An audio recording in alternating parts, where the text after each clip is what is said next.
When two roads diverged in the woods outside of La Villa, Joe Plum took the one less traveled. Hey, you guys, we got some company.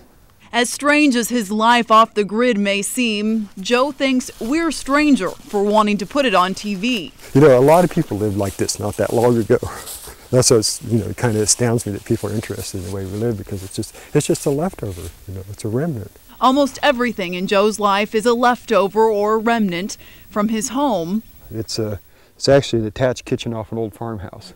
To the old car batteries he uses to run his lights and tools. But this is all we have for electricity. You just put your extra battery in there and clip it on, and it takes like 40 miles, it's completely charged. This is why I didn't know what the grid meant. There's my grid. But creativity isn't enough to truly survive off the grid. We do a lot of stir fries in the summer, catch a lot of fish. We probably clean 400 or 500 fish a year from the ponds around here. Each season brings a new set of chores: gardening in the spring, wood chopping and canning for the winter. This is actually what makes the place work, is the spring.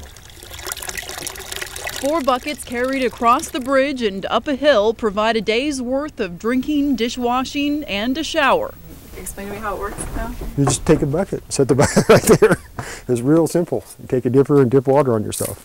When the snow arrives, a wood stove heats up the house as the day's catch simmers inside. This is your basic rabbit. The locker plants that they used to have to store meat for an extended period of time. There's none of those support systems for somebody that wants to live like I do. So eventually, if you're brought up in America, you just have to give up on some things. But by giving up on modern conveniences and everything else most of us consider normal, you can tell Joe's taken the road less traveled. It boils down to time, not having a sense of time that's arbitrary. And that has made all the difference. Where long ago love in the ancient ways stopped flowing and gave the rest of eternity the time to pass us on by. So now we're like islands surrounded by oceans. Now we're like clouds climbing out of the sea.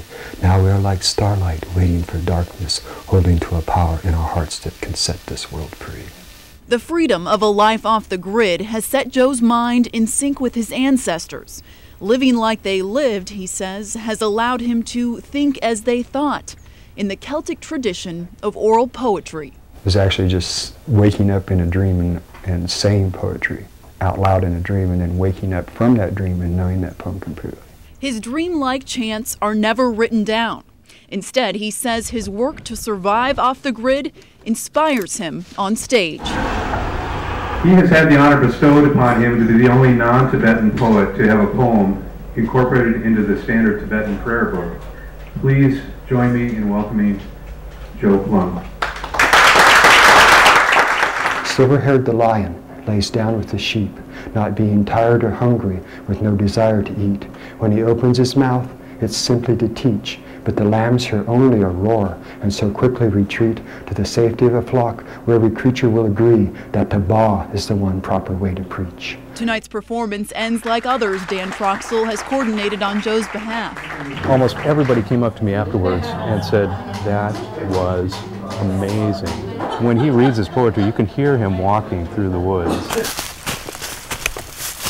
With each season that passes, Joe's road less traveled grows closer to the road not traveled at all. 2 weeks from now, this will be so thick you can't walk in here.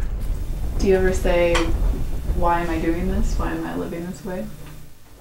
If I'm left to myself, no, I don't. But on occasion, I meet someone that I actually respect, or some old friend, and they'll go, you could have done this a lot different. You'd still have the poems. And I don't know if that's true or not. Either way, Joe's confident his life off the grid is making a difference, even if it's just reminding the rest of us that the road less traveled is still around. In the wildness where wisdom grows, there is a tree whose fruit no one knows. On a branch that separates day from night, there sleeps there in solitude a many splendid delight. Among the stones who have grown cold and dark, there awaits there a hidden silver spark, a tongue of light not yet to be, a birthless blaze of unmatched poetry.